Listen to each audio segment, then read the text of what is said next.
just go fail, man. Just go do it and learn from experience. Wholesale. I still wanted to do it. Like, found another property in Phoenix. They were listed at like 250. I ended up locking it up at like 205. It was on the market. Put my earnest money in. It was the last $2,600 I had. Like, no more money.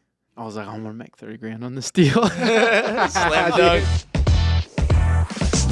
What's going on, everyone? We're super excited to have Sean Smith on this week's episode of Young Money Mindset. Sean's a guy, if you guys are unfamiliar, make sure you guys check him out. Sean Smith IRL on Instagram. He's been on the Thrive Real Estate team. He's been an absolute crusher, closer. Started off in the investment space and just really kind of paved his own way in the wholesale business, doing a little bit of retail as well. And just been really, really grateful to have him in studio today. So thanks for coming in, man. Absolutely. I'm really grateful to be here. I appreciate the opportunity. Yeah, for sure. So as you guys know, the Young Money Mindset podcast, one of our mottos is from the ground up. And I think that's really where we'd like to kick off today because, you know, us three on this podcast, I know speaking for you guys on this one point is, you know, we have all kind of built our way to where we are and we're constantly growing. We're constantly trying to push the limits and grow. So why don't we start there? Why don't we just kind of go back to like, who was Sean like when you were a kid, like middle school, high school? Like, let's start there or we could even go back a little further. Sure. I mean, I think I was a shy kid, you know, always kind of kept to myself. Didn't really go out of my way to, you know, talk to folks or, you know, just kind of in my own head, doing my own thing, you know, playing outside, skateboarding, sports, really. I'm pretty busy with sports. I played baseball since I was 4 year-round, so my dad was, like, super heavy into travel ball. Like, he was definitely that dad that was like, yeah, my son's going pro for sure. I love it, man. So, I mean, shy kid, I think we all kind of, you know, some of us start off that way, you know, kind of shy. It's kind of funny, too, if you think about, like, sales and being shy, like, how it just doesn't translate. Like, nowadays, it's like a lot of people grow out of that as they get older. But so kind of just a shy kid. I mean, talk to us about your dad, kind of your upbringing and some of the challenges you face. Because I know our audience, whether they're agents, investors, just people out there really trying to grow in their own right. Like, I know we all face challenges. Like, we all have shit that we go through. And I know, at least for myself, like, sometimes it's hard, man, to push through some of that stuff. So I want to hear, like, what challenges, I guess, what was, like, a big challenge you faced early on or something that maybe you even face today? I think the first really big thing, you know, I'm one of 3 kids. I have an older brother, that's 8 years older than me, and a sister that's 2 years older than me. So I'm the youngest.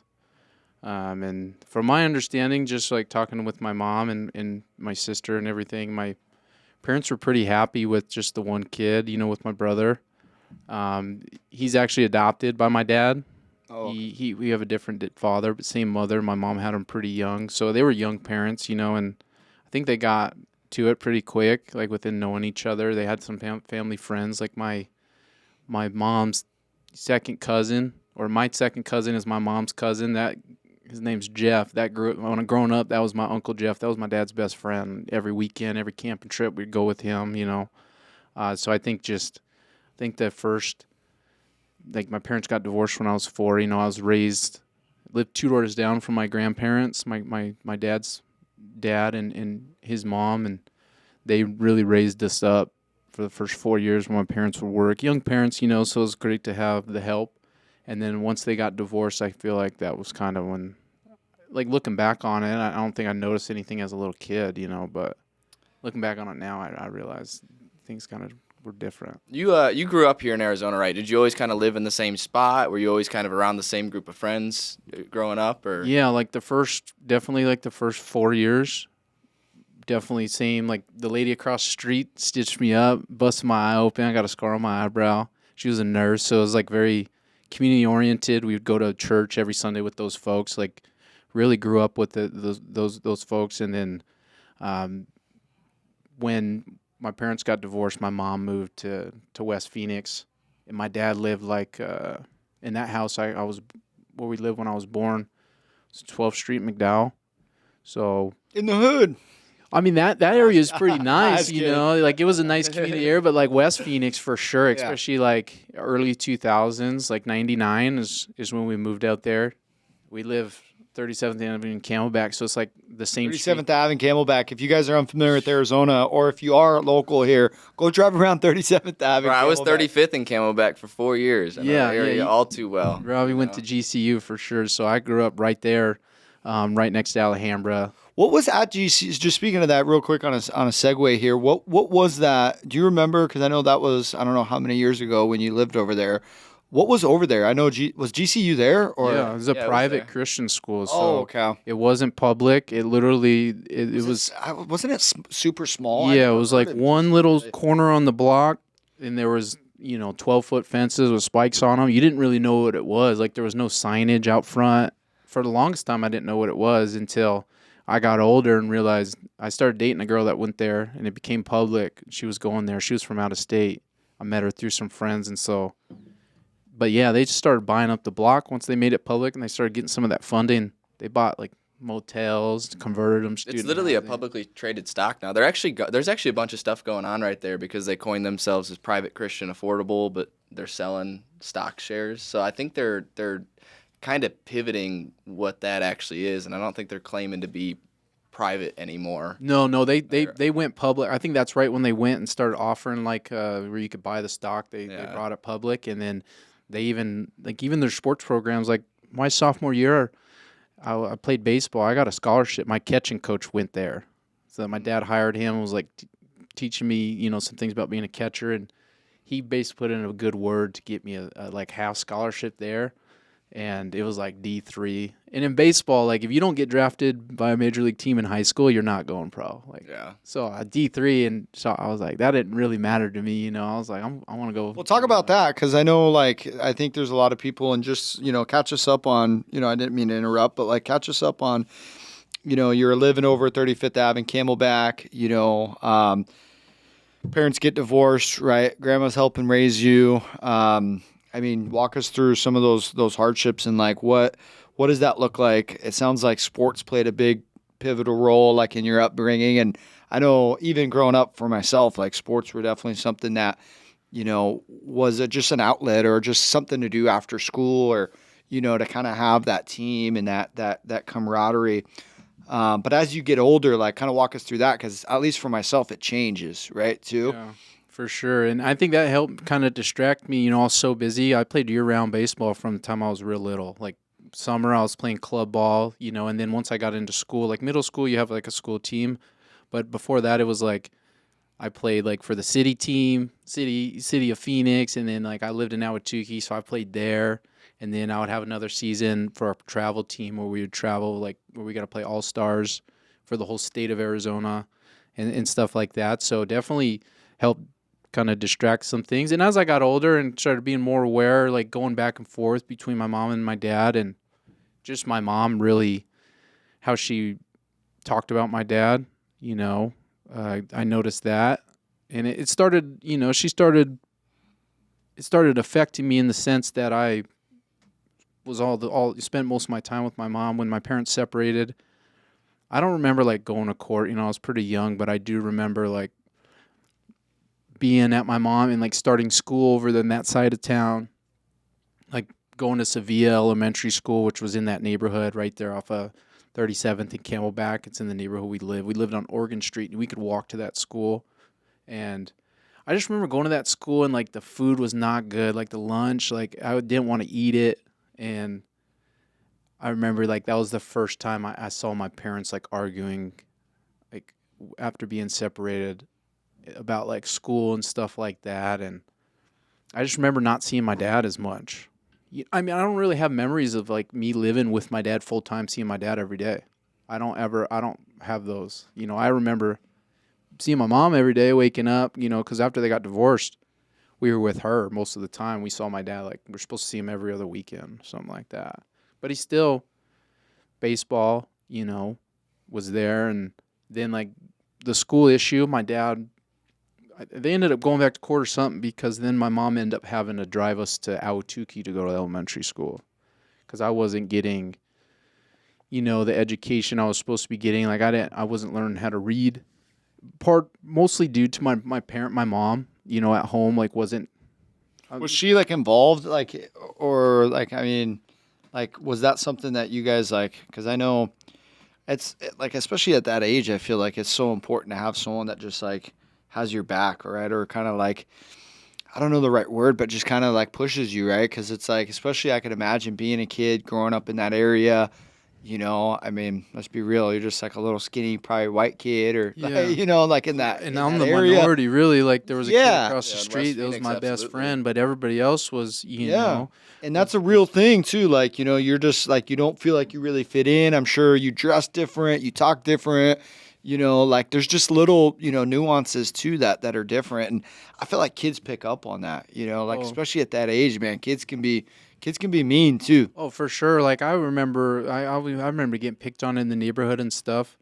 But I had some folks that were older than me that were my neighbors that I hung out with, and uh, early on when I first moved to that neighborhood, there was a kid across the street named David, and his dad. He had a sister that was a couple years older than him, so we were about the same age, and his sister was like the same age as my sister, and I was at their house every day. Like I'd spend the night at their house. He was my best friend. His dad built a half pipe in the garage, so we were always just over there shredding. His dad would take us, like over summer, would wake us up at like 2 a.m. and we'd get this little John boat, and he would take us to like a community lake in Phoenix. Like you're not supposed to put boats in those waters. 2 a.m., dude. We'd throw a boat in there and we'd be fishing. That's cool. Out by 6. Yeah, dude. This guy was like, Out by sunrise. he was just like a cool ass dad. Like Yeah. he was there for his son. He was present, and anything his son wanted to do, he'd build it or be like, That's "Let's cool. figure out." Like he was just so hands on, and it affects me now. A lot of the reason the way I am as a dad is because of that guy. Like his name is Ian, and him and my brother were really close. Like he could tell my brother was like in the street dude, like getting into trouble, 16, 15 years old, stealing cars and stuff. So we try to help him, like, hey, come hang out with us. My brother was pretty good at skateboarding too as a teenager, Yeah. So he was encouraging him to keep skateboarding. What and stuff. so like, I mean, and I know you lived there quite a while. Let's fast forward to when your brother goes to jail and all that, kind of that, unpack all that out. Yeah, so like growing, like same type of deal. Being at my mom's house, my brother was still a minor, and being that my dad adopted him. My dad was kind of a hard man, My dad didn't really give anything. It was like very disciplined, and he expected that out of us, and there was Sure, no rub your brother too. There's probably a lot of friction there. Yeah, but the one thing about my dad that I'm sure people look at it and say maybe that wasn't the best is he didn't give you praise. It was always what you could do better. You know what I mean? So I think for my brother's sensitive, especially from my dad. So growing up, a lot of the things my brother did to like get in trouble was really a reflection of he just wanted his dad to tell him he was proud of him for doing something. Attention, right, is sometimes why exactly. you see people act like that. I know, we had talked about in the past some of the drug use and stuff that you had been around, and I'm just kind of curious to see how that affected you. And like, I know when I was a kid, I know a lot of the stuff that I saw and stuff that I was around, like subconsciously, even when I was in 3rd grade, 4th grade, 5th grade, I always looked at it and I was looking at examples of stuff that I didn't want to be, and I just collected all these memories of shit that I knew I didn't want to be like that guy or that person, And I know you talked about being around some of the drug use and stuff. Kind of curious how that shaped you as a person, how that forced you to want to be an entrepreneur and create more for yourself. Yeah, I mean, watching my brother, I looked up to my brother. I still look up to my brother, and like being around in that situation, my mom didn't pay attention to us a lot. Like I was out in the street, 5, 6, 7 years old, running around past dark, like going to Spectrum Mall on the bus, Old school, right there. like on the yeah. Metro bus at like 6, 7.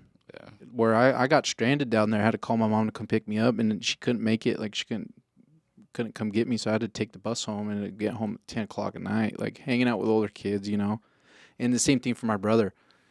When he was at my dad's house, my brother did not like get to do things without my dad knowing where he was or who he was hanging out with. And so he'd get mad at my dad, they'd get into a fight, and my dad would be like, go live with your mom then. You're not allowed to do this at my house, living under my roof, doing what you're doing. So my brother At would, that age too, you're pretty rebellious, and like you want to, like you think you're grown, you think you want to do that, like you don't want to be told what to do, even though like you look back on it and you're like, man, that would have been the best thing I could have done is like, be around that. But it's like at yeah, that age, you just want to rebel and you want to go. I'm you like, don't want to I'm listen to good, your man. parents, bro. And, Yeah, you I can know, stay up late. I'll be fine. and it's hard when you have on the other side, like he's trying to parent him as a 16-year-old kid that's getting in trouble, getting arrested. It wasn't like little trouble. Like he was Yeah. getting in trouble. So you were seeing drug use, and then your brother goes to jail. Not yet. Like I never actually seen my brother do drugs. I know he Yeah. was, but he'd Yeah. always kept that away. And then, but like seeing my mom for sure, like later on, like maybe not later. I mean, my parents got divorced when I was 4, so probably by like 8, 9 years old, I was seeing it. Sure. Like my mom, I wouldn't know what it was at the time, but Yeah.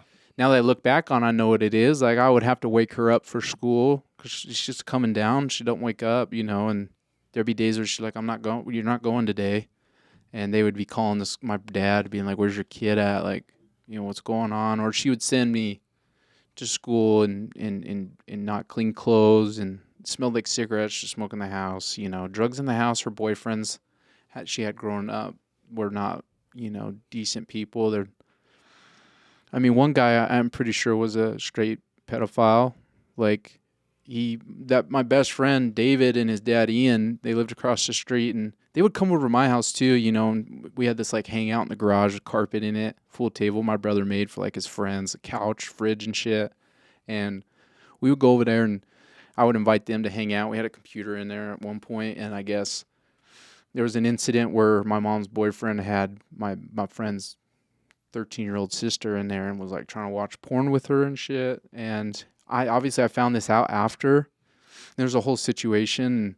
There's pieces of it that I got from asking, so I wasn't there, so I'm not really sure what happened. But like stuff like that, and like he would, be super disrespectful to me and my sister and run us out of the house. Like I remember him talking to my mom a certain way and being a little kid and telling him like, don't talk to my mom like that, or I'm gonna call my brother.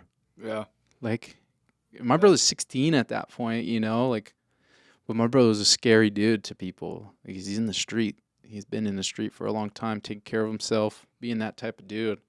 And he would come and check on me and my sister. He'd be out doing drugs and stuff, stealing cars, and then come check on us, make sure we're doing all right. And there was a couple incidences where he beat the shit out of the guy, for talking to me a certain way or, talking to my mom a certain way. But yeah, that guy was around for a long time, and my mom just kind of put up with it. I don't know if she was just worried about like being alone but he was doing drugs too and he was an alcoholic, all types of messed up stuff. And he would yell at me for talking to him a certain way, for talking to my, just being a little kid trying to protect my mom. And he'd run me out of the house, call me a faggot, and that's my house, as a little kid. So I'll go stay at the neighbor's house for 3 days. Eat their food, do their dishes, so they didn't complain about me like eating their TV dinners and stuff. Yeah. Like this was like when we'd be at my house over summer, no school, or there'd be days, where it was the weekend, I'd be at my mom's and she just wasn't like, she's wrapped up in her own stuff. And, Yeah. And just driving her to like my uncle's house in the middle of the night so they can get lit, and having to drive her home because she can't drive, and like I'm a little kid, 11.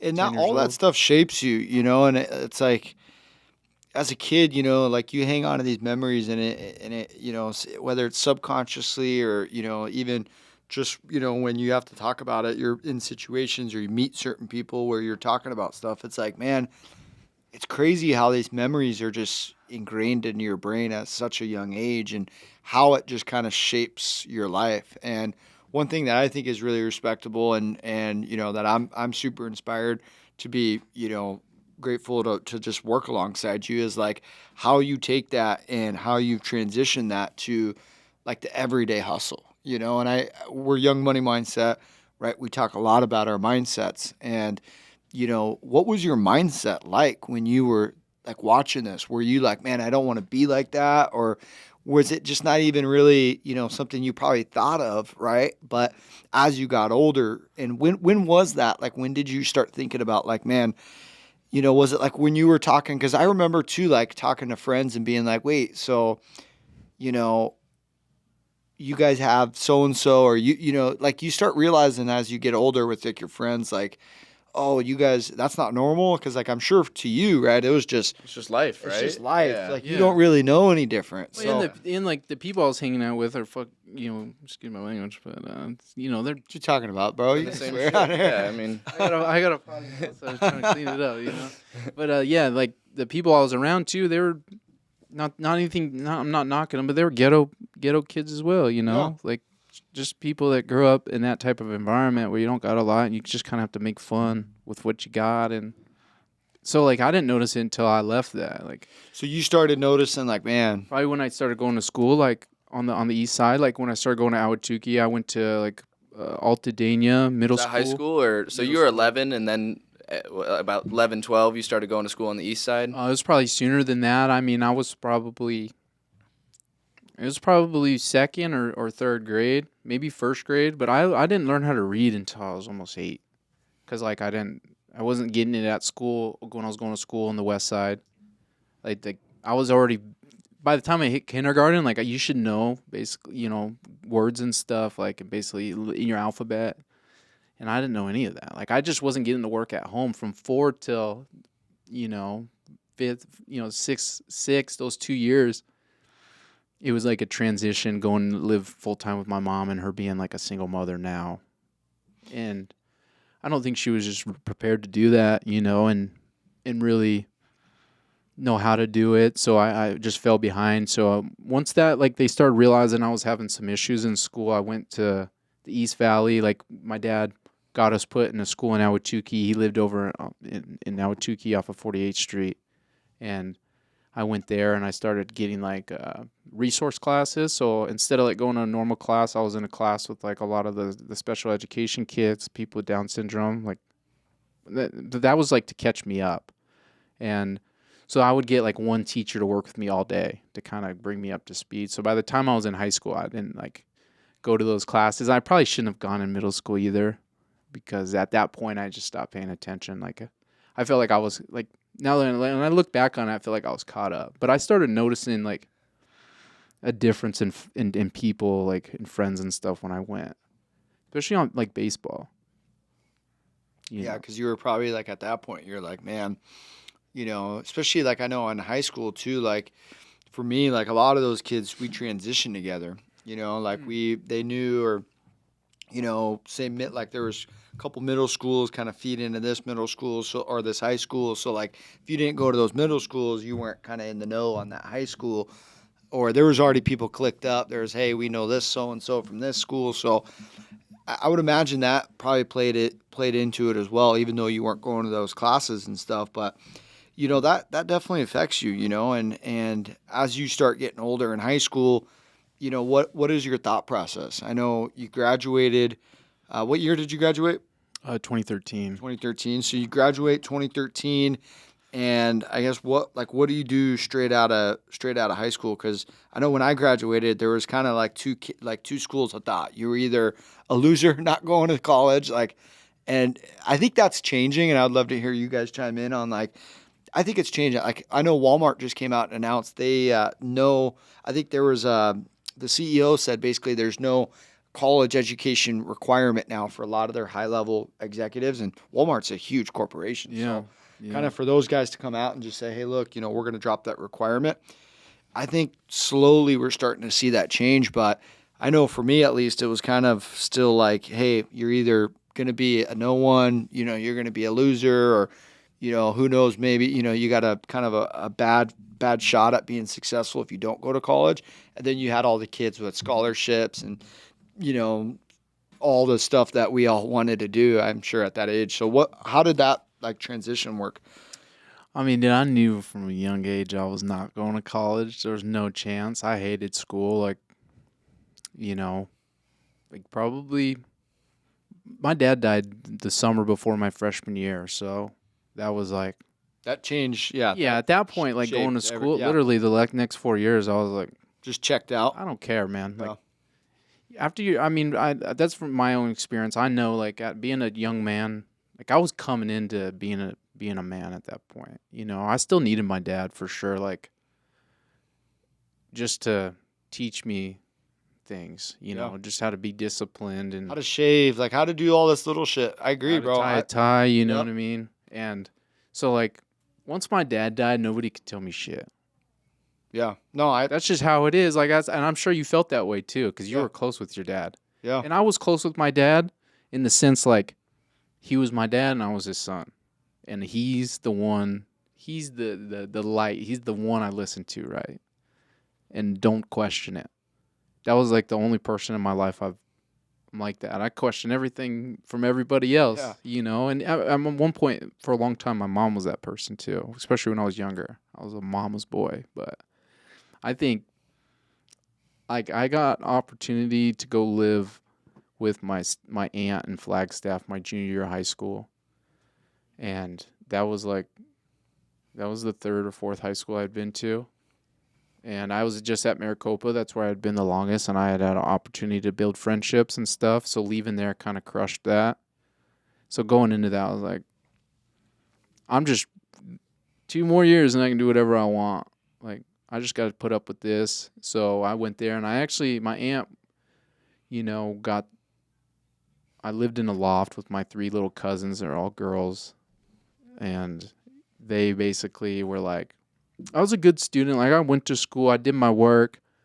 I was smart enough not to have to do homework my whole high school career. You know, I just read the books and can put that to work. So like a lot of the times I didn't pay attention in class. But I would always do the work, like, and get the grades. Kind of hacked the system. I knew how to, you know, what I needed to do to get by. And my aunt was trying to convince me to go to NAU because I got accepted my junior year at like 15 to go there because my grades were good. And she was like, I got the letter in the mail, and she was like, hey, you can live here for free. Like, we'll build this loft into a bedroom. We'll hire a construction company to do it. Like, we want you to have your privacy. You live here, go to college. We'll give you a car. You pay for it, get a part-time job for gas, stuff like that. And she really was like trying to set me up, you know. I think she realized like, oh, I didn't really know what I wanted to do. And at that point, I quit baseball. I was like the coach at that Flagstaff High School knew my coach at Maricopa. They played minor league baseball together. So he was calling my aunt, get this kid to come out here. We need his help, blah, blah. And I told her I'm not doing it. I don't want to do had it. no interest in going back, especially after like that traumatic of an event. Sometimes you just That's what I did with kind of my dad. withdraw emotionally. You withdraw, you know, and a lot of different aspects of your life. Yeah, so I just, at that point I knew, like, I'm not going to college. Like, I entertained it for my aunt, you know, and I really did think about it, but I'm like, what am I going to do at college? And I'm just going to sit here and listen to these folks and go get a degree. I knew people that were older that went to college and, like, weren't using their degree, and it just wasn't for me. I wanted to go to work right away. You know, I'd been working since I was 14. Like, I had summer jobs, and then after that, I finished my junior year and came back to the valley and lived with my stepmom for my last year of high school. And I came home, and within 2 days I had a job, you know. Back here in the valley, yeah. Yeah, at Taco Bell. I mean, she made me get a job, you know. That was part of my aunt wanting to like try to keep me up there. They had a conversation. My stepmom sent me up there to go live with her so she could move up there, and then she found out it was too expensive, and she told my aunt that she didn't want me back. You know, she didn't want to. That story breaks my heart. I know, dude. Yeah, and that's one of those deals where you just like, at that age, going through that amount of trauma, that amount of things. It's like, man, you don't know where to turn. At that point, you're just thinking like, I just can't wait to be done with this shit because then I can go do what I want to do, how I want to do it. I'll figure it out. You've been working since you've been 14. So it's like you have the work ethic, you know, you've had to have it, right? It's just something you kind of had to have. And I know that's, you know, like from the ground up, you know, what that really means to me is like, it's just, you know, you start at the ground level. There's no really place. I mean, Yeah. you know, you got to go one direction. You got to go up. You got to figure it out. Like there's no, oh, I'm going to just slide by and, you know, so-and-so is going to pay this allowance and da-da-da-da-da. It's like, no, like you got to get out there. Otherwise, Yeah. you know, you're just going to be stagnant there on the ground. So, I know after that you made the transition. You got through that. You pushed through. Did you go straight into the oil fields and doing oil drilling, or did you have the electrical? No, I was at Taco Bell for like my senior year, and then I ended up getting promoted like to a shift manager, and I was like started at like $6 an hour or something like that. Making that dough. I thought I was flush. Getting a hold of dude. it, brother. You thought you were flush with the Yeah, $6 dude, an I was hour? like, bro, I'm getting paid. I was working a lot too. I was working like 50, 60 hours a week my senior year of high school. I would like go to school, go to my classes, ditch the last 3 classes. They're all electives. Didn't need them to graduate. And I was gonna graduate like Michael, like after my junior year, after I went to Flagstaff High School. I only needed my math credit to get my diploma. So at 15, I was like, I'm just going to do summer school and graduate when I'm 16, get my diploma in the mail, and just go to work. My stepmom was like, no, you need to walk. I want to see you walk, and all these things. And I was like, whatever, like, be cool. And it was shitty, dude. Like, my senior year was, like, miserable. I just worked so much. I liked working. I liked getting paid, Yeah. And, yeah, so after that, I got promoted, and like my first day being a shift manager, 2 of the other managers were fighting in front of a customer, like a little 90-year-old lady. And I was like looking at them, and I'm like, I don't want to be around these people. Like, one of them is like was like Mormon dude, and he's like I don't know, was not like any but Mormon folks I've ever met. Like, it's just super raunchy, super disrespectful. And I was like, dude, I don't want to work with these people. Like, this is not where. I don't want to spend another minute here. So I quit. Like, I took my uniform off first day on the shift manager. I gave him, and I was like, I'm out. Wow. And then I sat there for like 2 months. My brother was in the electrical union. So he was like, yo, I can get you a job. But I've been smoking a lot of pot. So Can't be doing that. yeah, like Going in the electrical union. I mean, like, I think my senior year of high school was like a huge turning point in my life, because I was standing on the edge of some trouble too. I had done some things, ran from the cops, smoking a lot of pot, driving around, and leaving Taco Bell in the middle of the night, 2 o'clock in the morning, street racing people, running from the police, shooting people with paintball guns, like trying to get myself into some trouble for sure. And when he was like, yeah, like, I'll let you know when we're going to have you for an interview.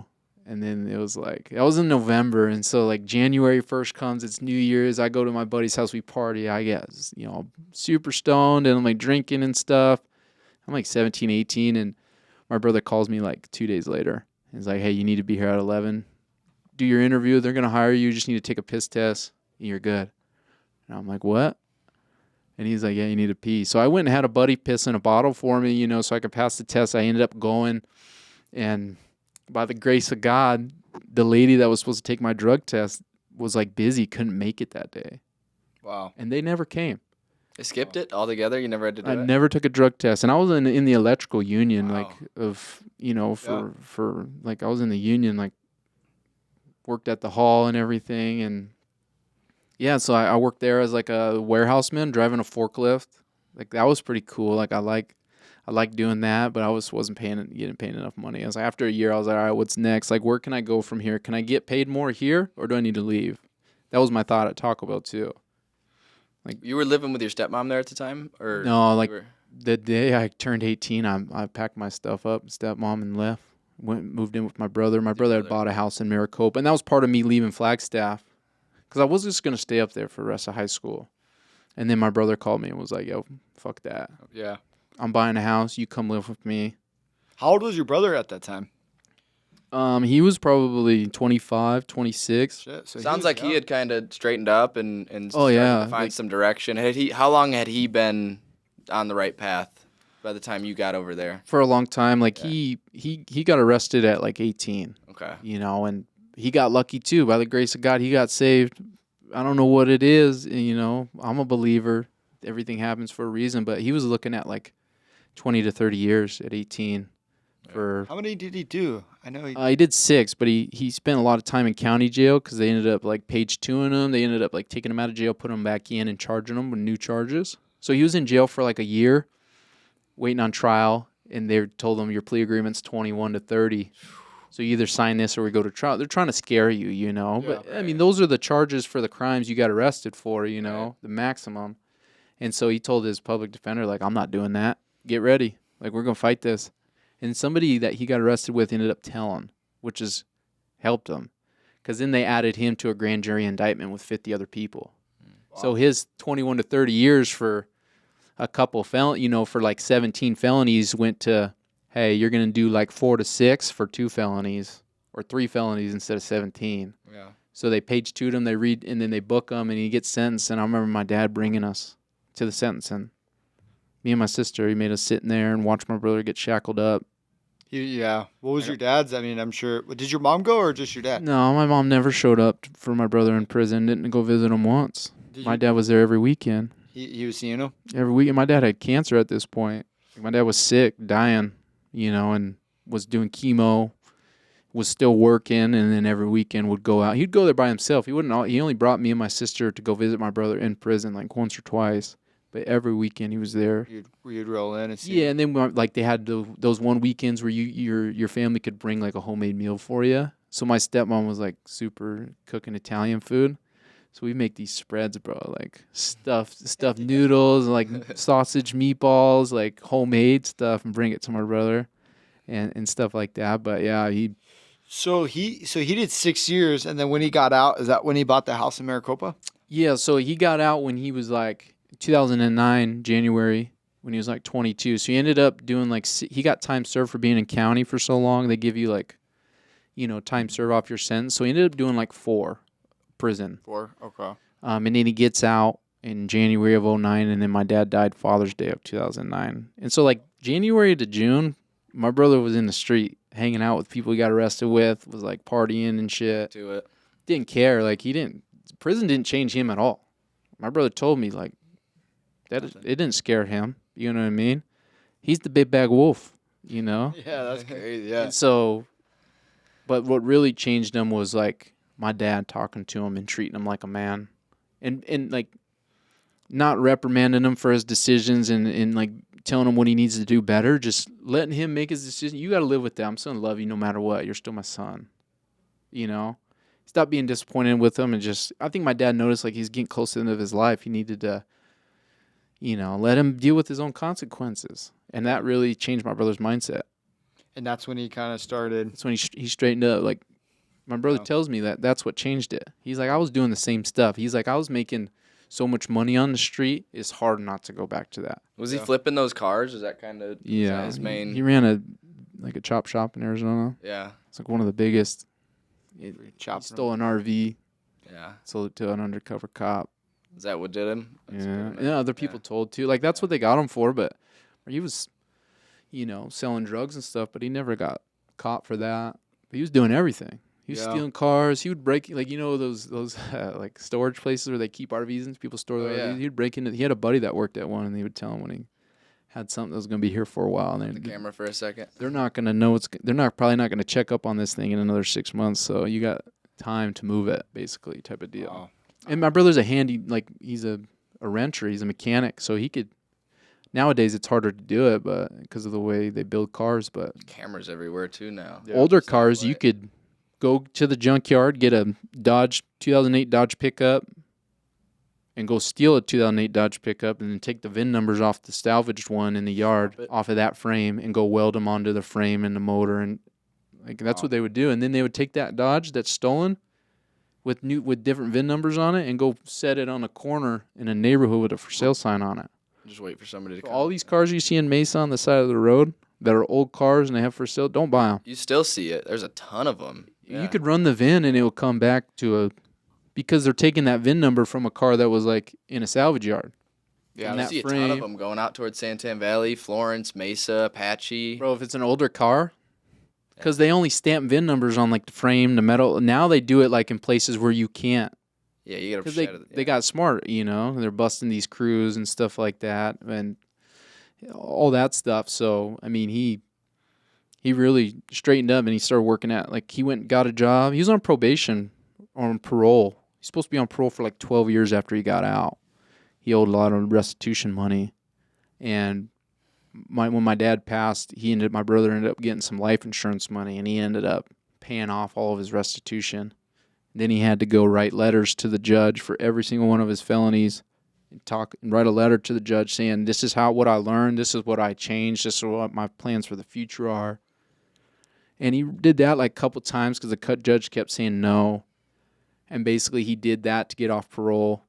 Like, I'm not sure how it works, but from my understanding, it's like he got arrested with all those people. All those people have restitution involved in that case. So until all those people pay off their restitution, since you're a part of it, even if you paid your restitution, you don't get off of parole until everybody else pays their restitution. So when my brother paid this restitution, it was like $25,000. He paid everybody's. So all those other people that like told on him and got in trouble with, they got off when they get out of prison, they don't have parole. But like, so my brother was on it for a while, and then he ended up getting his rights restored. So like they expunged his record. Now he can vote. He can carry a gun. Like, he's a civilian, you know what I mean? So he completely turned his life around. And then you guys are living in Maricopa. He's got the house, and I think is that right when you guys leave the electrical union? You guys go into the oil drilling field? Yeah. So I was like working in the warehouse, and the way the union works is like you sign up for the union, and you can be, if you're in school, you become an apprentice, and you go to school. It's 4 years of school, but you go to school while you work. So you go to school for a couple hours, like after work, three times a week. Yeah, whatever the case may be. So I didn't really know if that's what I wanted to do. I was like working in a warehouse. I wasn't doing any electrical work yet. So I was like, I don't know if I'm going to sign up for the apprenticeship. But my brother was in it. And every 6 months, if you go to school and complete your school, they give you a huge raise. Yep. Like every 6 months, you get a bump up every semester for 4 years. And then when you graduate as a journeyman wireman. And that's like, you can go work any state in the country every state has a union. These companies that hire a union company to go build these projects, right? Wherever the next biggest project is, as like a journeyman wireman, you want to make the most amount of money, you travel. You go state to state, you know. You go wherever the best projects are, biggest, you know. And my brother was doing that, and I got laid off, like in the union, which happens a lot. A company will hire a group of guys for 5 years, and then they'll just lay you off when the project's done. And then you go to work for another company because they got a bid for a big project, and they have to hire, and they'll go call the union hall and say, hey, I need 20,000 workers.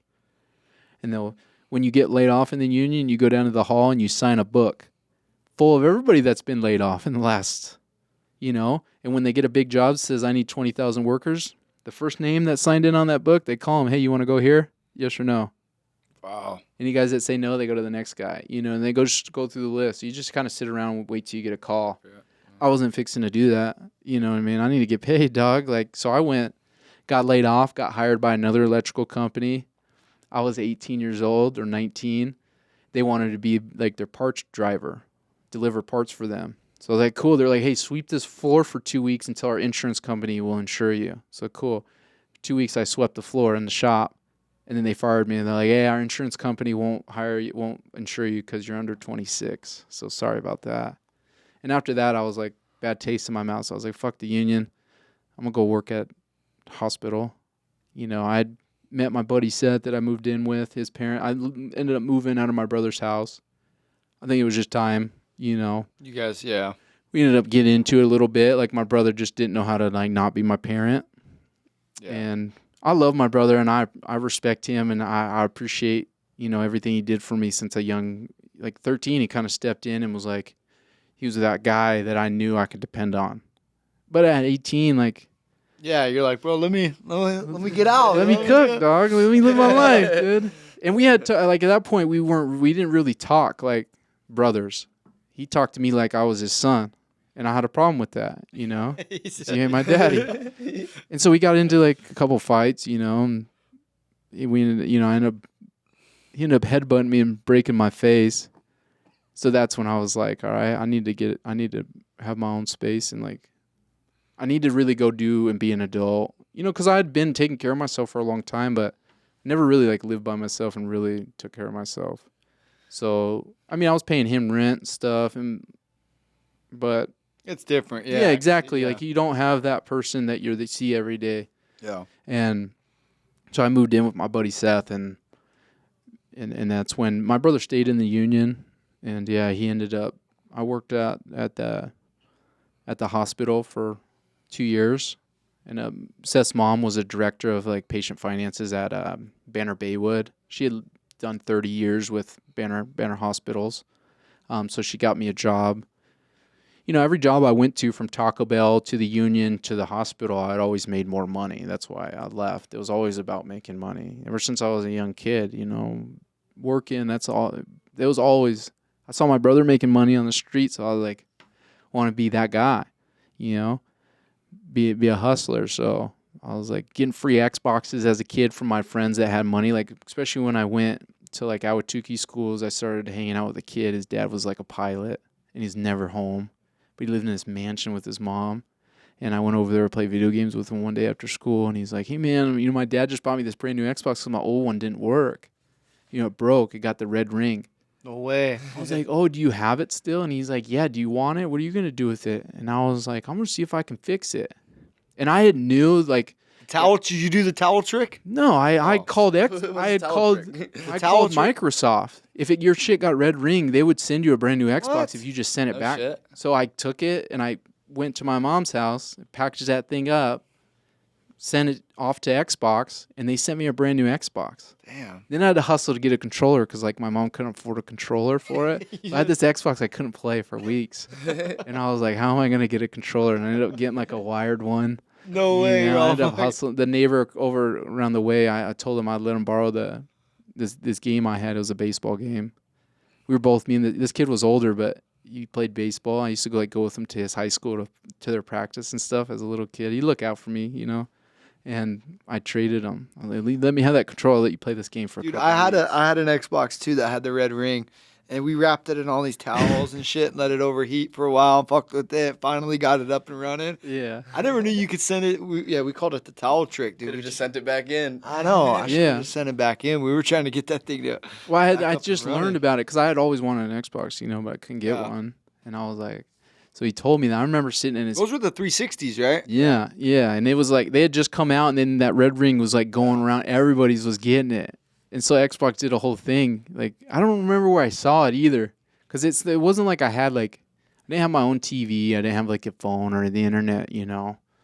But yeah, I ended up sending it.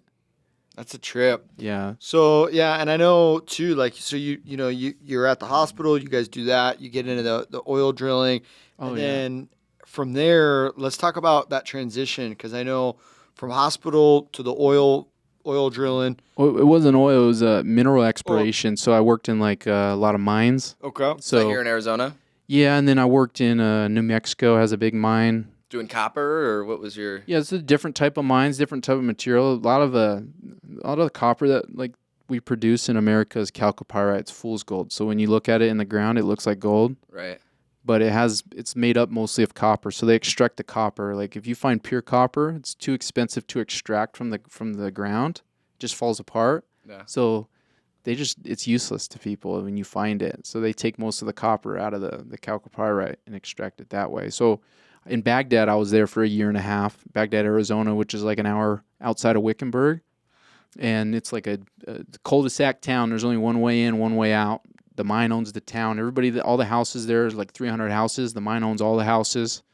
They own everything. Trip, And they just rent it. They just give their employees housing. They say, this is your house now. You just got to pay the propane bill. It's like $300 a month. It's kind of a sick deal because those guys are making $100,000 a year to drive, you know, mining equipment. So yeah, I was up there, and basically they'll employ you, like us, as a drill.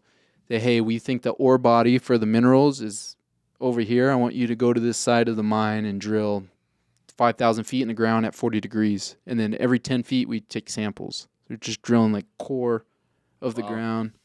It was hard labor, you know. We got paid a lot. Yeah. Living in a trailer as a young single Is guy. that where you got like your first taste of money? Because I know like a lot of the younger guys are just folks watching, like agents, investors. You know, maybe they have a 9 to 5. Like I remember that first time you really start tasting the money. Is that where you like started like making like, you know, a little bit of money where you're like, man, this is like, it For kind of sure. becomes addicting, and like you prove it to yourself of like, shit, man, maybe I can actually go get out there and start making some dough. Yeah, I think when I turned 18, I got a check from life insurance. That was the first time where I seen like probably anything more than $1,000 on a check. And then, I couldn't cash it right away because I had to wait till I was 18. They sent it to me early.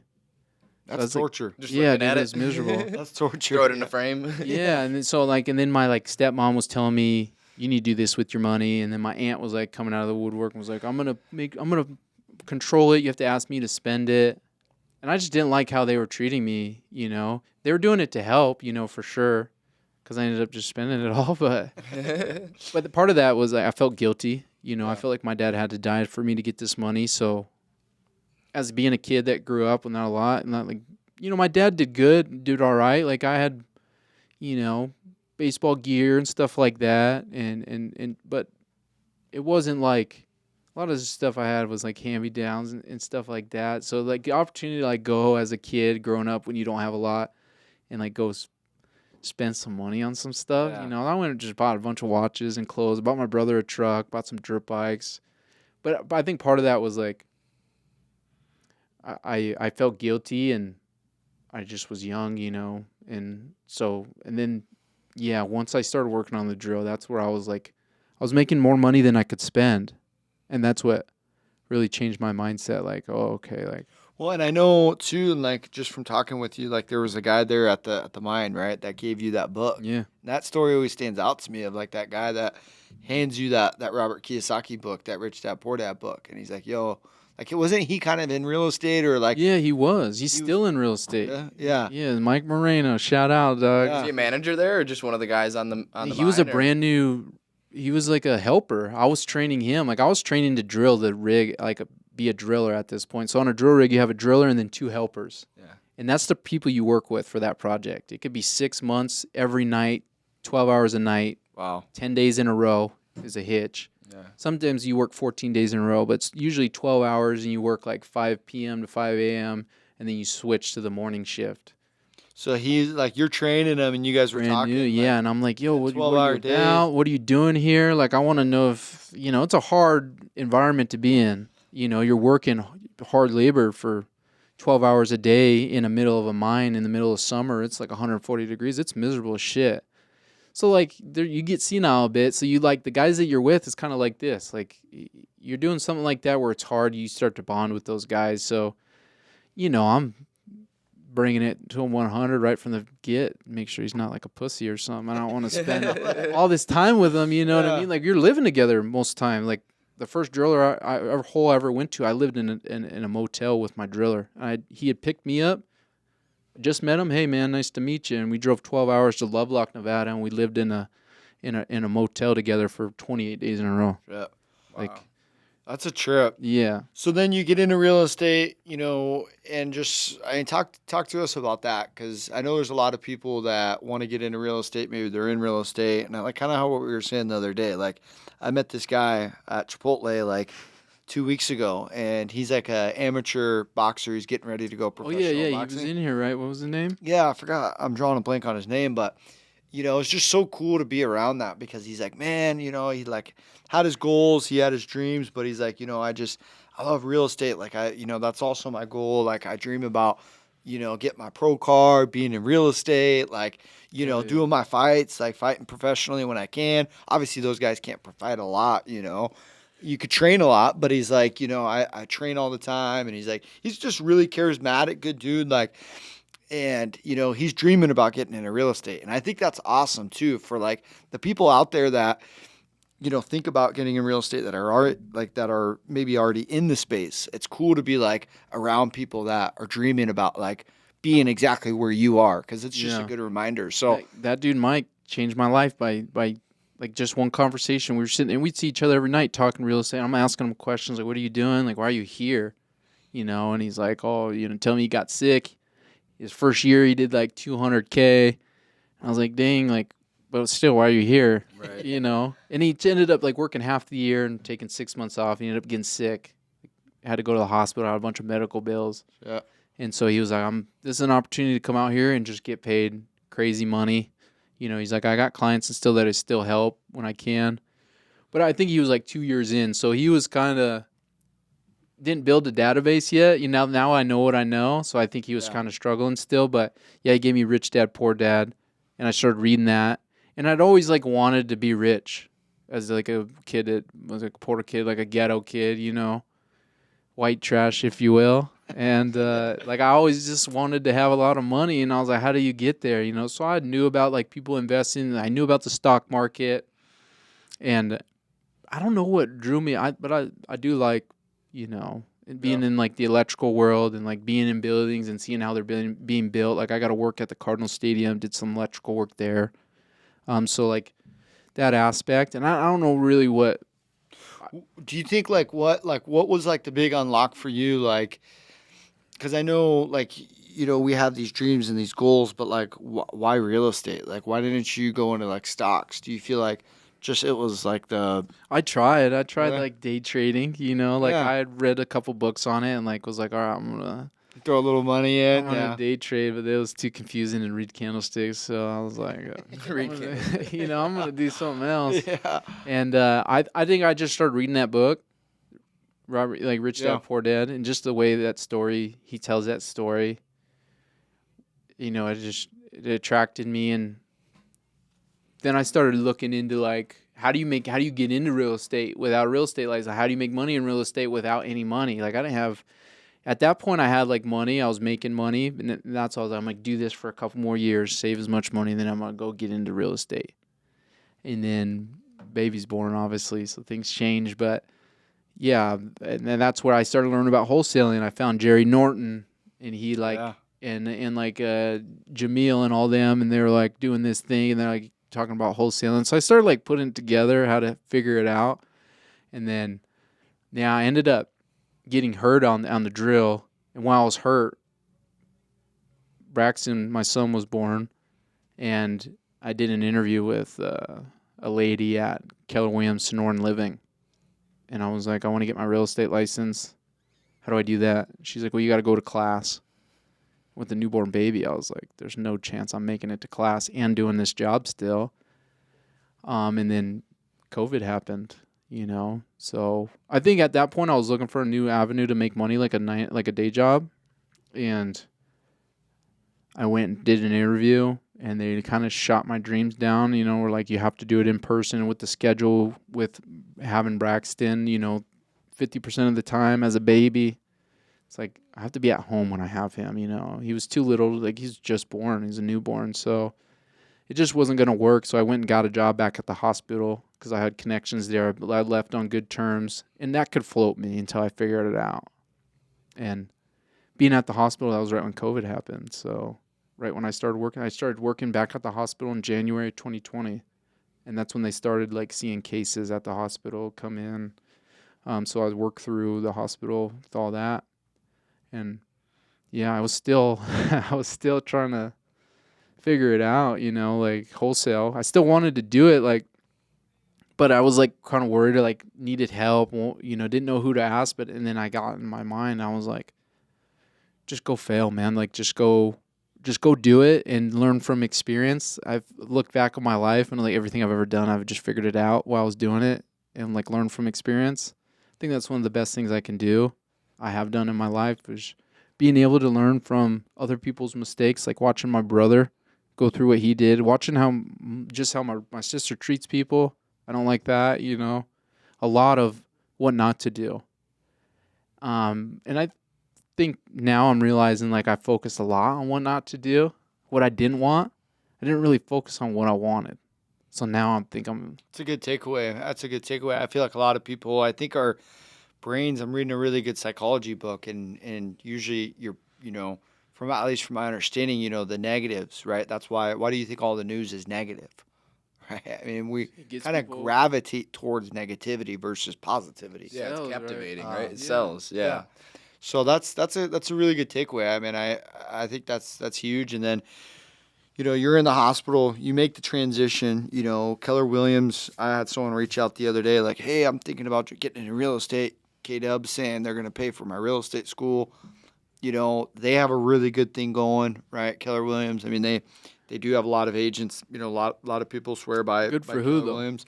Good for them, or I know. good for the new agent? Yeah, no, and I think there's a lot of that, right? There's a lot of teams, there's a lot of brokerages, there's a lot of things out there that aren't necessarily the best for that particular agent, but it's good for whoever's involved in it, right? Yeah. Gary Keller or whoever. It really depends on what you're trying to be too. Yeah. Like in real estate, I knew going into it and learning what I was learning, I had an opportunity to really take this thing as far as I wanted it to go. So that was what I was looking for. And I mean, I felt indebted to the people at Keller Williams that brought me there. Is that where you got your start then? Did you end up going to KW or? Yeah, so I had locked up a couple deals wholesale style and didn't know how to move them. Yeah. Everything I was reading was like there was a couple, thoughts as far as like the wholesaling, starting wholesaling. Some guys that you'll hear is like, oh, just go start locking up properties. If it's a deal, it'll sell itself. And then there's guys out there that are like, don't do anything until you have a buyer's list. So I was like, well, I'm going to go start square one, go find a property. So I was on Redfin, unlicensed, just calling folks like, hey, I want you to double represent me. I'm going to flip this thing. And I had like some janky ass letter, finance letter. You had the one off Jerry Norton's website. I'm not saying that's what it was. I've seen that one. People send it. I'm like, dude, Jerry Norton ass POF out of here, dog. We know you. It was legit. Wrote it myself. Hey, that is cool though. Shout out to freaking Jerry. Yeah, bro. He Jerry puts it on his website, really, like the really. auto generator. It'll just generate your name on any Throw it POF. up there. So were you doing it full time then? I mean, No. you were still working at the hospital at the time? Yeah, for sure. And I was just like, I just started just dialing on the weekends and like my free time was like, I had a newborn baby and I was kind of nervous. Me and his mom weren't together and I figured this crap out. And I was a little nervous and like was hurt and didn't know what I was going to do next. I think that was the first point in my life when I was like worried about what was going to happen next. Before that, I didn't really worry about stuff like that. Now you got a son. I think that's what changed it. Like I never experienced that type of worry before, that type of anxiety of the future. I never even really thought about the future, to be honest. I think just my mindset growing up that I had to have to survive it made it, don't think past tomorrow. You never know. But now I'm, that made me kind of think about the future. And so I just kept going at it and I ended up locking up a few deals. The first one, it was like some agent had a dude that had like did some deed fraud or something. He had 2 houses he was trying to sell, but he didn't really own them. But he was signing the PCs as if he did. They couldn't get a hold of the owner. She was like an 80-year-old lady, but she was still alive. So I had built a relationship with a guy at a title company that really had my back and protected my money. And he had done used him to open escrow, and he ended up calling me and say, hey, this guy doesn't own the property. The lady's still alive. We have to send her a letter. Then her kids got involved and were like, it was sketchy. So I just canceled it, got my money back. And then I found another property in Phoenix. It was a good deal too. Like I knew at that point, that deal is like, oh yeah, you got this. Like you'll be all right. Like just keep working, keep figuring it out. Cause I locked it up. They were listed at like 250. I ended up locking it up at like 205. It was on the market. I ended up using the agent to, represent me, write the contract and everything. And then I put my earnest money in. It was the last $2,600 I had, like no more money.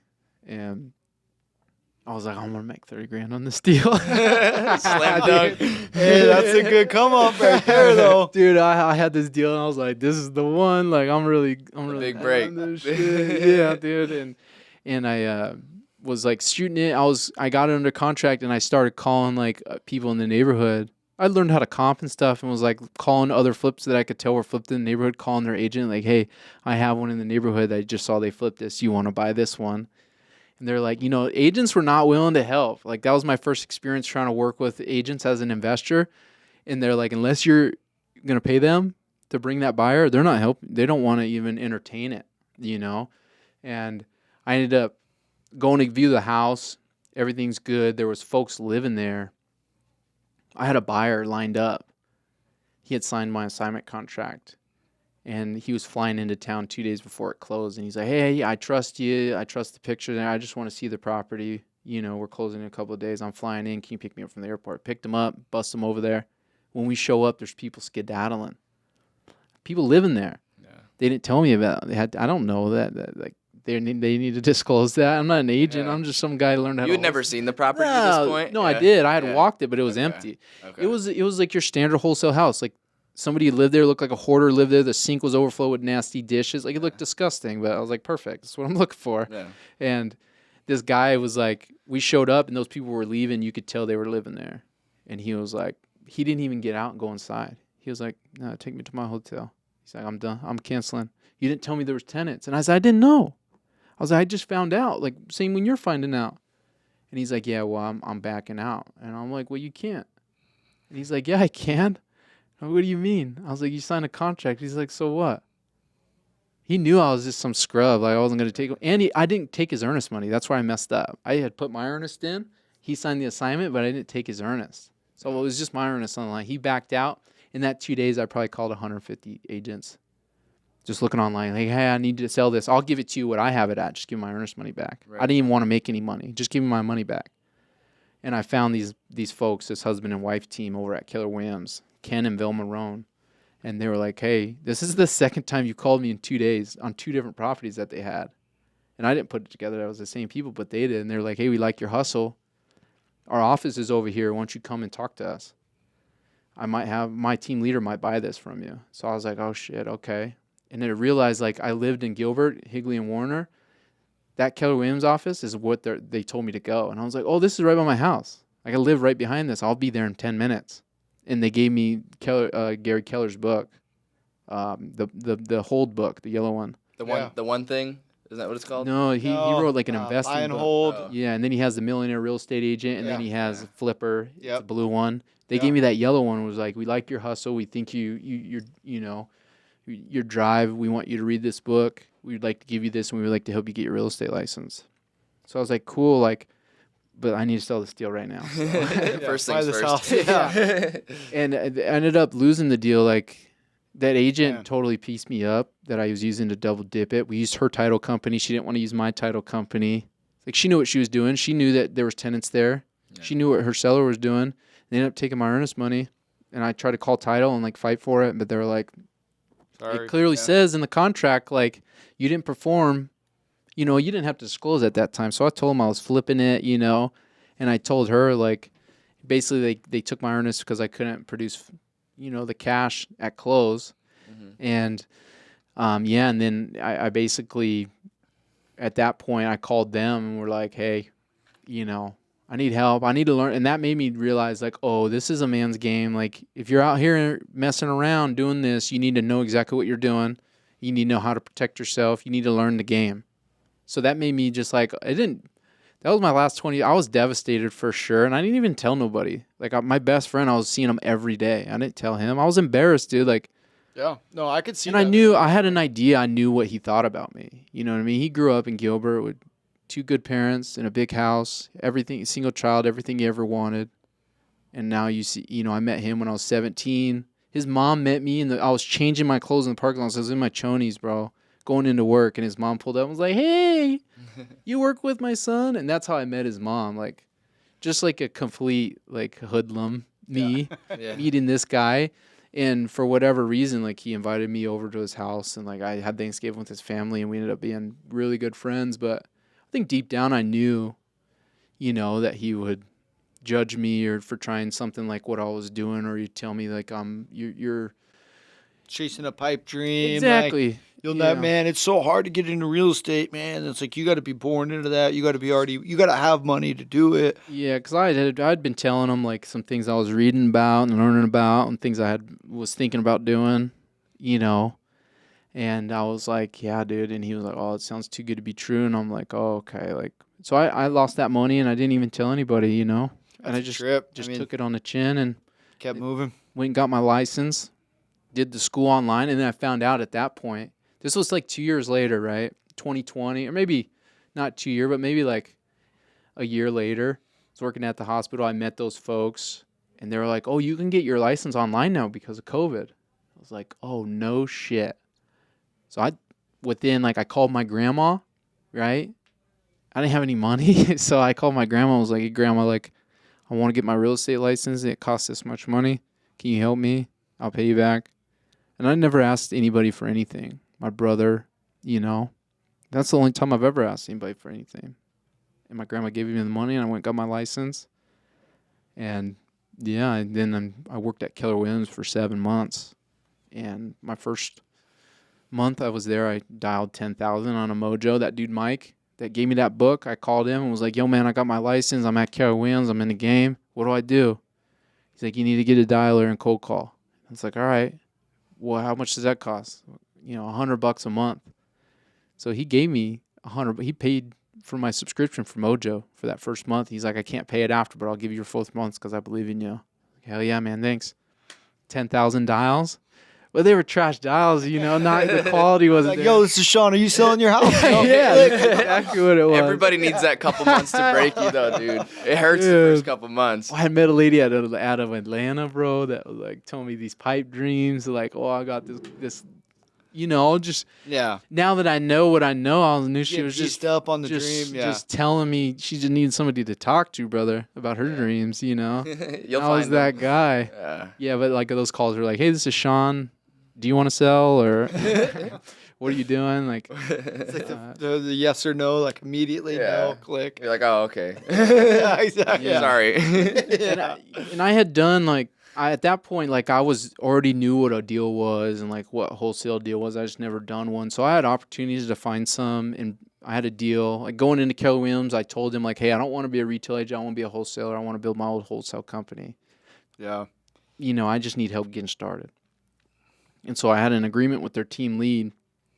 Like, hey, I'll put up the earnest money. You find the deals. You do everything. I'll just put up the earnest money and I make a piece and I pay a split on it. Okay, cool. Well, every deal I sent him for the next 3 months, no, it's not a deal. And I'm like, dude, I know it's a deal. Like I had one in the Garfield Historic District where I was like 50. I was gonna like trying to make 50K on it, and it was there because it ended up selling for that. And I had it at like 450, ended up selling like 500.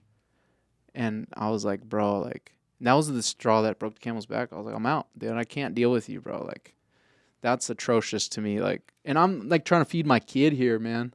Right. So like it's getting to the point where you can't keep telling me no. You got to you got to risk it a little bit and just have some trust, man. Like, and I realized like there was another person on the team. I didn't even know that she was on the team for 4 months.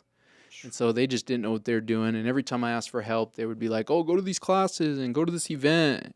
And I'm like, man, I got to get paid tomorrow. Is that going to help me get paid tomorrow? If it's not, then I'm not going. Like, that's not going to help me. How do I make money? What can I do today to make money tomorrow? Like, that's what I need to know. And they just weren't. That's when I left, dude. And I was kind of broken. Like, I almost quit. I just borrowed a bunch of money from my grandma. That's one thing I hate, like, owing people, So I was just thinking about that all day and, like, having this baby. And I'm like, we need to figure this out. And I ended up quitting and going to work at Wyndham Destinations. They had like 2 weeks training, and we had an understanding that I'll do the training, and then after that they will help me work with the schedule to kind of work around having the kid, during the week. And I had made an agreement with his mom that, hey, for these 2 weeks you keep them during the week. I'll keep them on the weekends. After that, we'll go back to our normal thing. I just need to get through this training. And she was like, yeah. And within 3 days, she was like, hey, can't take them today. You need to come pick them up. So I had to miss the training. And I called them, was like, hey, can I do it from home? Can I Skype in? They were like, yeah. I had like a company tablet that had Zoom. We did all of them on Zoom anyways. And one lady was like, yeah. And then the other lady was like, that's not allowed. So they had a talk. They were like, hey, you need to come in on Friday, and then they'll just let me go after the first week. And at that point, I called my mom and was like defeated. And my mom is not a person I'd like go to want to share these types of things. You know what I mean? We don't have that type of relationship. I think it was just that was the closest person that I could be open with. And I just was like telling her, like, what am I going to do? Like, I'm such an idiot. Like, I'm such a bad dad. Taking these chances with a kid, Like, I'd quit once I got licensed, I quit my job. I took the school test, didn't realize there was like a state test. Passed the school test and was like, I'm in, dog, made it. I was like celebrating. I show up at Keller Williams with my paperwork and they're like, oh, you didn't take the state test? You're like, you didn't get your fingerprint card? Right. You didn't pay your due? And I'm like, another $1,500? And they're like, yeah. So I had no job. And I took the test a couple times, the state test, and I failed twice. On my last $75 I had, I was like, I'm going to pass it. Went past it. I was like, now I can go make some money. Yeah. And once I left Wyndham, I was like, moving. Yeah.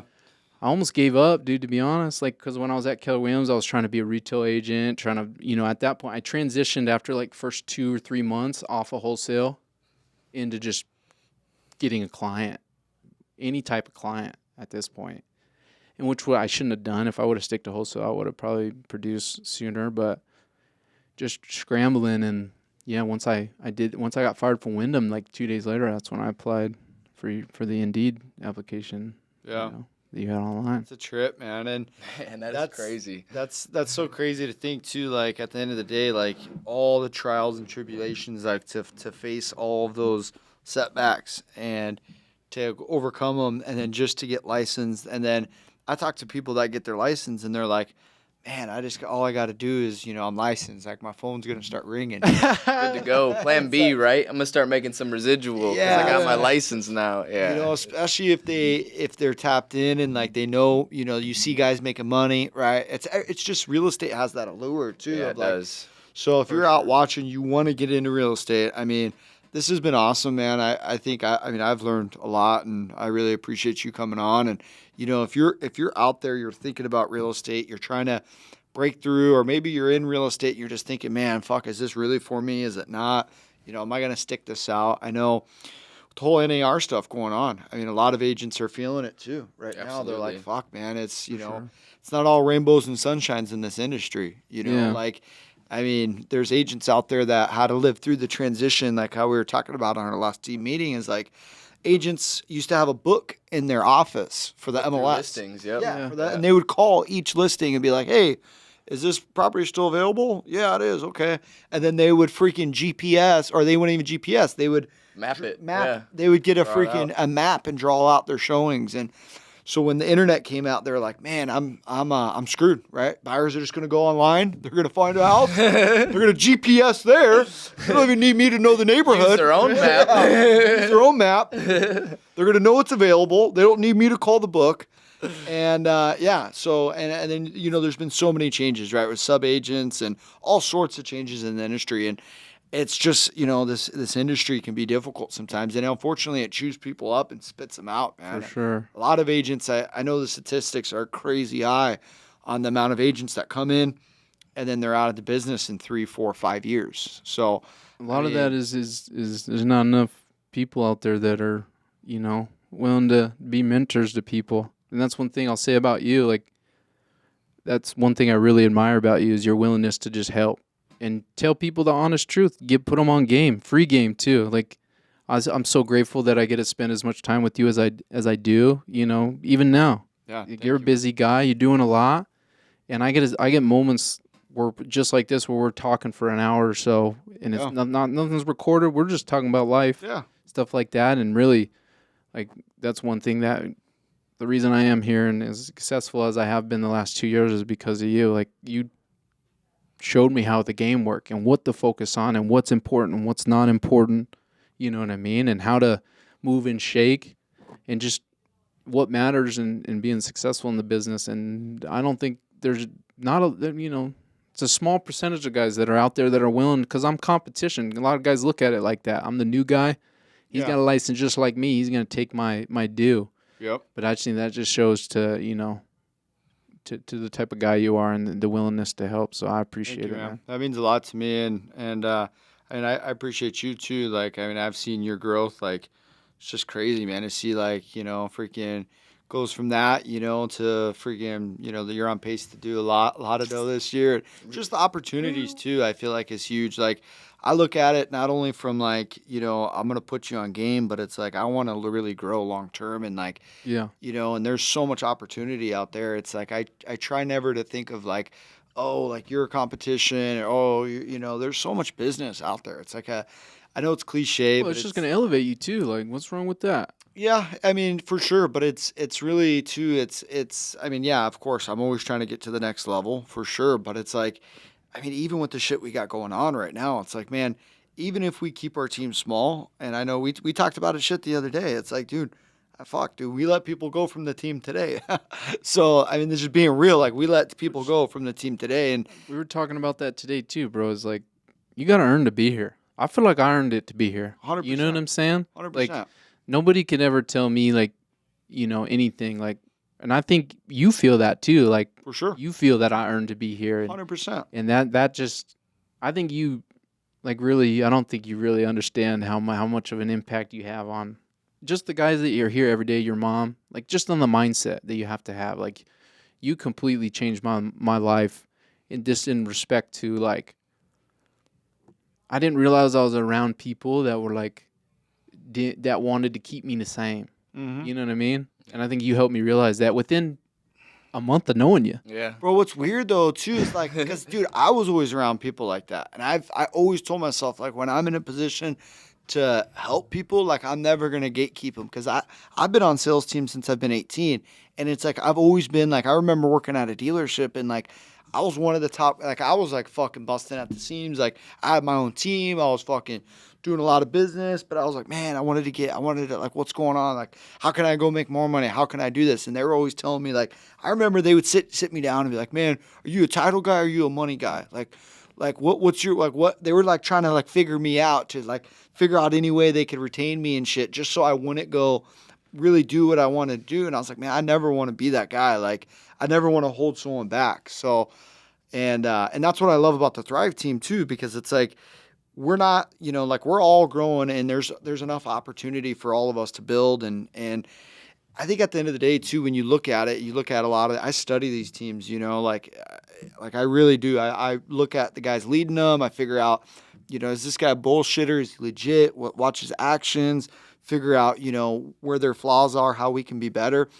And it's like what we were talking about. Our team's small. We're not some crazy mega team. We don't do 100 escrows a month or anything. But it's like, man, you come in here on any given Tuesday or Wednesday, fuck, we're going to be here. Like, best believe and we're going to be here. We're going to be plugged in.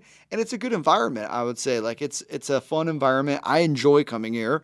People are asking questions. It's there's no such thing as a stupid question. Like, it's just an opportunity to be around people that are really trying to get after it. But I think that's just a testament to how you live your life, too, the way you see the world. Like, everybody around you is like that. Nobody around you is expecting you to be the same. Yeah. You know what I mean? They're going to hold it against you if you start changing. No. And I think that's important, especially when you're trying to just – that's what life is, right? You should always just trying to be a better person and everything. And I think – dude, just being around you, and that's part of it. I think that's the mindset you have to have in this. Like, you always have to, especially to get where you want to get, where we've talked about us going and trying to get, is like you have to have that. That's what you expect from me, versus somebody who expects you to stay the same. And I think that's powerful, and that's really, really well. And dope. unfortunately, dude, it comes at a cost, and and it's shitty feeling, but it's like, sometimes folks don't work out on this team just because it's so tight knit, and it's so, expectations are so high, in a sense of like, we spend thousands of dollars on leads. All this shit costs money. You see around here, like all of this shit costs money. And at the end of the day, like if you're not in here, if you say what you want to do is not what you're actually doing, then dude, we're not the right guys for you. There's a million other teams out there that, will maybe they have more resources, they have different systems, different processes, to be able to make that work. And, maybe you can kind of get away with more stuff, but it's just not who we are. Even when we bring someone on now, it's like, I remember like you play a big part in anyone we bring on. Like I tell Sean, like, dude, he's a day one, bro. Well, he's here every single day. He's got to approve, like, like our team, like we aren't just bringing anyone in. Like, and I tell these guys that have these teams, I'm like, dude, the quickest way for me to fuck everything up is to go bring in a bunch of guys that our team doesn't like. I've watched it happen. I've watched it happen on big teams where they start to hire and it fizzles. Well, I mean, it happened to us, and we had that process in place still. Yeah, you had it. You had it a few months ago. You had a little hiccup, and it's gonna happen with the wrong people around and it's the you. same, Absolutely. Because you never really know until it's time to until your work has to speak for itself. Yep. Right. Until your actions speak. You could say whatever you want, but there's gonna be a moment in time where we're all gonna be on the same page, because you can't fake that You know what I mean? You're gonna figure it out. So it's like, but that I just don't. I think you're genuine. You know, everybody here is genuine. You know, Sure. they're honest. Yeah. And they're honest with what they want, and what they're what they're trying to accomplish. And I don't know. It's a good environment, man. I'm really proud to be here. I'm really grateful to be a part of it. And to be honest, I couldn't imagine being anywhere else, dude. Thank you, man. Sick. Yeah. Dude, you're a dope person. I appreciate you. Like this has Absolutely, truthfully man. been awesome. Like it's awesome to hear where you've come from, what you've been through. Like I appreciate you it. know, not everybody can say that they've truthfully started from nothing and are For doing it the sure. way you're doing And there's a it, lot of you know? people along the way too that I didn't mention that really helped me too. Like my best Seth, who's formerly, we're no longer friends, but his mom had a huge impact on me. Yeah. You know, and I think that's probably why I stayed friends with him for so long, even though I knew for a long time that like this is holding you back. You know, just his mindset. I love the guy, I still do. Like, you know, at one point my son called him uncle. He probably still does. You know, he doesn't really know what's going on, but like there was a point where I think I was just holding on to that for you know, for her. She had passed, but you know, same thing with, you know, my aunt. A lot of people helped me along the way and really had an impact on me, or even Luke, like just people like that were just are kind when they meet you. You They're guys just have kind nature, you know. Yeah, and I just in conclusion, like I as much as I have an impact, you know, and I'm grateful I do, and like, you know, like I said, I really do care about every single one, and I enjoy coming into this office. Like you guys also have a big impact on me, and you know, we talked about being in a leadership position, man. It holds you accountable just as much as you hold other people accountable, and you know, there's days that I don't feel on or fuck, I don't want to call, I don't want to do this, I don't want to do that. I'm like, man, I got to show up. Like my whole team's going to be there. Everyone's going to be there.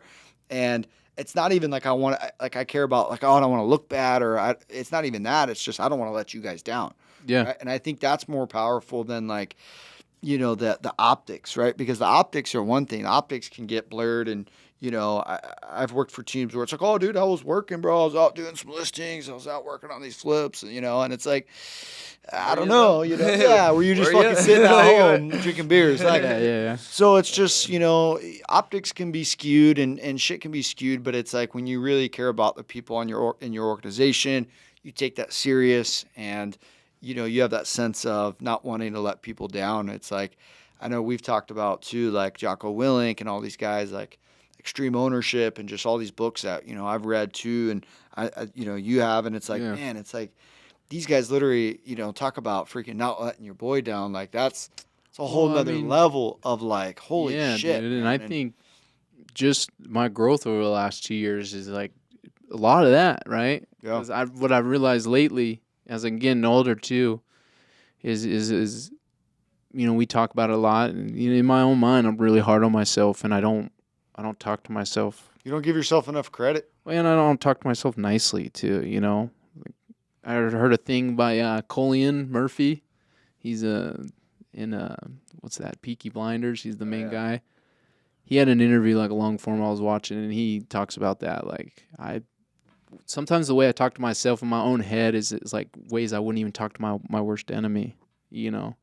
So, and I talked about that with Solly and everybody. And I think part of that, like my growth over the last 2 or 3 years has been that is like showing up for everybody else here, you know? Cause I think I never really had that. Like obviously sports, you have that, you know, but as an adult, I don't think I've been yearning for that type of community, just boys, you know? Yeah. Guys that you just want to work hard with, you know, and see where it goes. And just my best experiences with my brother are like when shit hits the fan, bro. Like, and we don't know what's going on. Dude, we almost rolled my stepmom's truck down a cliff when we were camping. Like, those are some of the best. Like, we almost died. It's the stupidest thing ever. Like, we shouldn't have been down there. But those are some of the best memories I have when it was just absolute. It sucked. Yeah, chaos. But it's awesome. Yeah. You know? So that's why I'm like, I want to, like, be a part of something where we are here 16 hours a day and we're just getting it. And this shit's not going right. And then one day, fuck, dude. 20 years from now, like, shit's right. It's you know what I mean? So, it's flush. yeah. I love it, man. Well, it's been an awesome episode. We appreciate you guys. And make sure you guys go follow Sean on Instagram. I know he's been making a big push to stay active over there at Sean Smith IRL. Make sure you guys check his page out. Check our page out. Everything will be clipped down below. And we'll catch you guys in the next episode. Peace.